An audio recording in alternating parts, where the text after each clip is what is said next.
بسم اللہ الرحمن الرحیم۔ صرف 5 منٹ کا مدرسہ قرآن و حدیث کی روشنی میں 11 جمادی الاولیٰ۔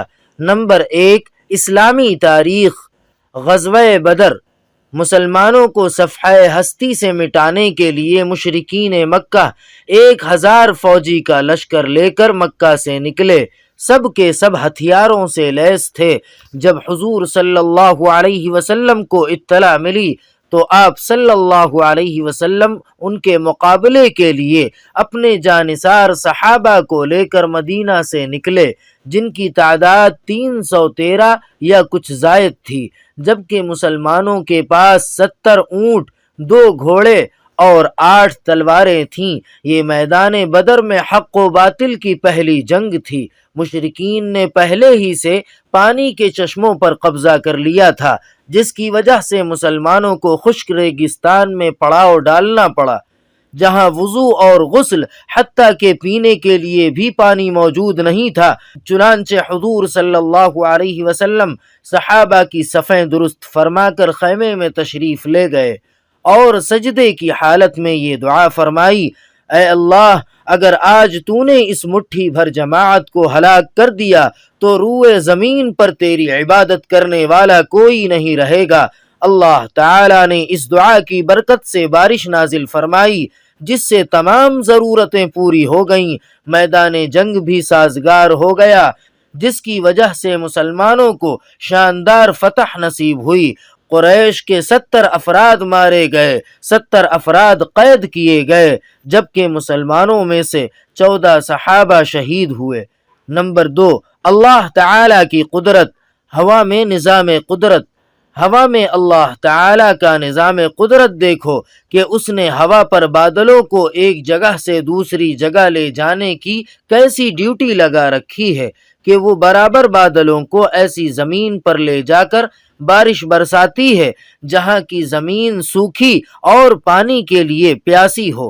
اگر اللہ تعالی بادلوں پر ڈیوٹی نہ لگاتا تو بادل پانی کے بوجھ سے بوجھل ہو کر ایک ہی جگہ پر ٹھہرے رہتے اور ہمارے باغات اور کھیتیاں سوکھے رہ کر ضائع ہو جاتے۔ یقیناً وہ بڑی عظیم ذات ہے جس کا حکم بادلوں پر بھی چلتا ہے۔ نمبر 3، ایک فرض کے بارے میں اپنے گھر والوں کو نماز کا حکم دینا۔ قرآن پاک میں اللہ تعالی فرماتا ہے: آپ اپنے گھر والوں کو نماز کا حکم کرتے رہیے اور خود بھی نماز کے پابند رہیے۔ ہم آپ سے روزی طلب نہیں کرتے، روزی تو آپ کو ہم دیں گے، اور اچھا انجام تو پرہیزگاروں کا ہے۔ نمبر 4، ایک سنت کے بارے میں خوشبو کو رد نہیں کرنا چاہیے۔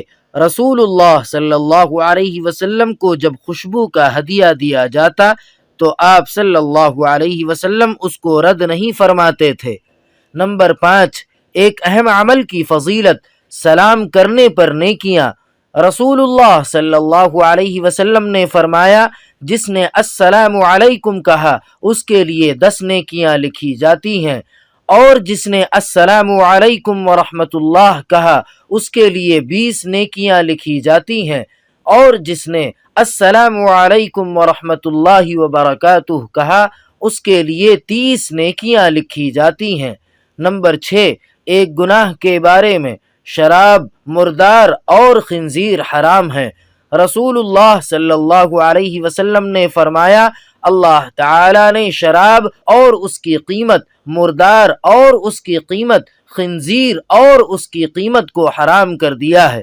نمبر 7، دنیا کے بارے میں، دنیا و آخرت کی تلاش کا عجیب معاملہ۔ رسول اللہ صلی اللہ علیہ وسلم نے فرمایا: جب تو دیکھے کہ تجھے آخرت کی کسی چیز کی تلاش ہوتی ہے تو اس کا ملنا تیرے لیے آسان ہو جاتا ہے، اور جب تو دنیا کی کوئی چیز طلب کرنا چاہتا ہے تو اس کا ملنا تیرے لیے دشوار ہو جاتا ہے، تو سمجھ لینا چاہیے کہ تو اچھے حال میں ہے، اور اگر معاملہ الٹا ہے تو برے حال میں ہے۔ نمبر 8، آخرت کے بارے میں، اہل جنت کی نعمتیں۔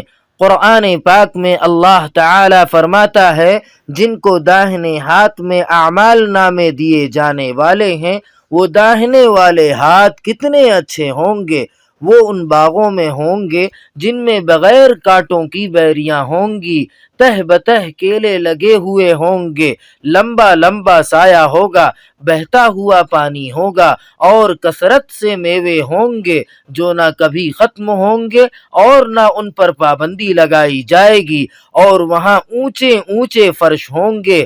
ہم نے وہاں کی عورتوں کو خاص طور پر بنایا ہے، ہم نے ان کو کنواریاں شوہر سے محبت کرنے والی اور ہم عمر بنایا ہے۔ یہ سب چیزیں داہنے ہاتھ والوں کے لیے ہیں۔ نمبر 9، طب نبوی سے علاج، آب زمزم کے فوائد۔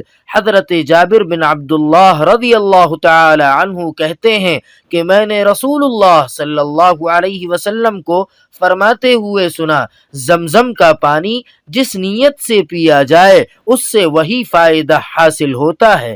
نمبر 10، قرآن پاک کی نصیحت۔ قرآن پاک میں اللہ تعالی فرماتا ہے، اے ایمان والو، تم شیطان کے نقش قدم پر نہ چلو، اور جو شیطان کے نقش قدم پر چلے گا تو شیطان تو بے حیائی اور بری باتوں کا حکم کرتا ہے۔